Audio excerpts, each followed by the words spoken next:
Hi everyone. My name is Neha Limaye, and I'm going to tell you today about my project about igniting women's agency in Bihar, Rajasthan. So I came to India, as Dave was saying, last August, and the two main reasons I came were, one, I really wanted to engage with India for myself. I had come and visited many times to see my family, who's sitting right there, but I hadn't really been able to understand what India was about, and I was hoping through a year of real service I would be able to understand India for myself. And the other reason that I came was that I had read a lot about gender disparities throughout college, specifically gender disparities in India, but all the reading, I really wanted to do something practical about it, take action, and get on the ground and see the realities. So in September of 2012, I came to Bihar. As you can see, it's a beautiful village, but it is also probably one of the most neglected villages in all of Rajasthan, if not all of India. Bihar is in Udaipur district's Godra block, and Godra block is known across Rajasthan as Kala Pani, or black water. The reason for this is that the population in the whole block is Adivasi, and the people are discriminated against, one, for their language. They don't speak Hindi, they speak Desi Bhasha, and then they're reported as arrogant and violent, and so the population is completely neglected. And due to that, there is no sanitation in Bihar, 0 toilets, no electricity, no running water, and a really, really low emphasis on education. So 97% of women are illiterate. And then within those extreme conditions, I began exploring what women's conditions were like within Bihar. And so just from the first few days of being there, I saw how much work women do within the house and in the field. They basically run their households and run the farming, run all the agriculture in the village. But I didn't really begin to understand how hard a women's role is until about a month into my fellowship. I moved in with a host family, and one of the first days I was there, my host mom and my host sister woke me up at 5 a.m. They said, "Come on, Neha, it's time to go cut wood."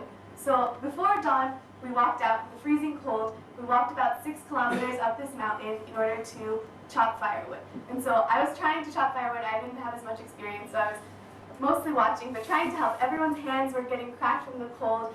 We picked up about 30 kilograms of firewood each and walked the long walk back down the mountain back to our hamlet. And when we got there, the men from the village were just sitting there. 2 were drinking, 1 was playing with the ball, and they said, "Hurry up, we're hungry." So that was when I realized exactly how difficult a woman's role is, because not only does she enable all of Bihar to function, she provides the food, she's providing the firewood, but she's completely disvalued. So she's doing all this work but has no respect for it. So from there, that's when I really started to feel strongly about the gender disparity and trying to do something to make a difference with these women.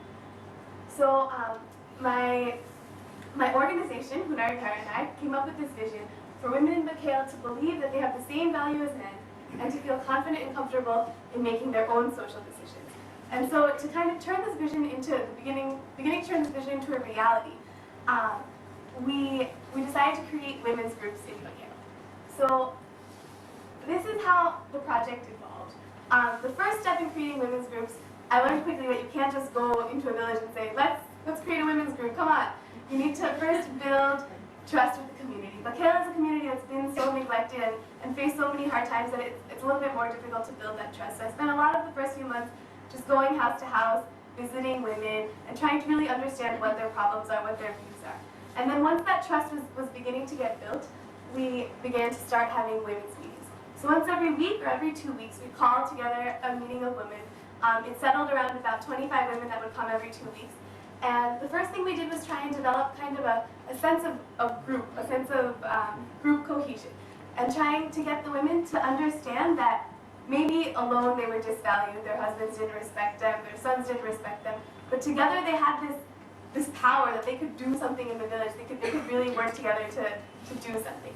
And then in trying to figure out what they could do, we also went through a bit of a process. Initially, we focused on health activities. I come from a health background, and that was something I thought would be really good for the women to work on. But they didn't take as much of an interest in the health activities, so we transitioned to a more broad scope within the meeting.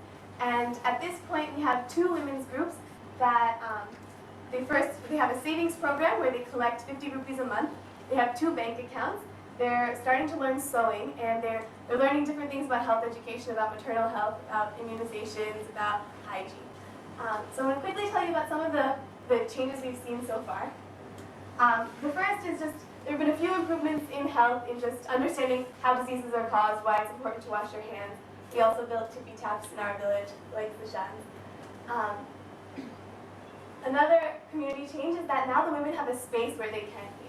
We took one of the rooms from the Hunargarh school and made it into a community center, and that's where we've held all our meetings. And the women just really see it as their space. They're totally comfortable there, happy to giggle, happy to express their opinions, and they just see it as theirs. And it's a permanent structure for them to keep growing into.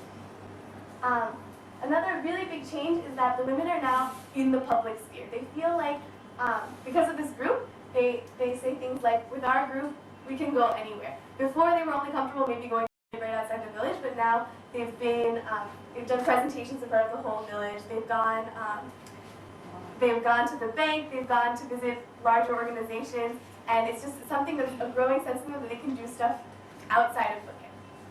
And the last thing that I thought was the biggest impact, is maybe the hardest to measure, is this change in their self-confidence. So at the beginning, one of the questions I asked the women was, what is one thing you dream of doing? And when I asked them, they couldn't even process that they could change what their current situation was. They were like, what can I do? I'm illiterate, I don't know. But by July, they were starting to have concrete ideas of things that they could do. And so those seeds of self-confidence have been planted in women, and now we'll see how they grow over time. Thank you.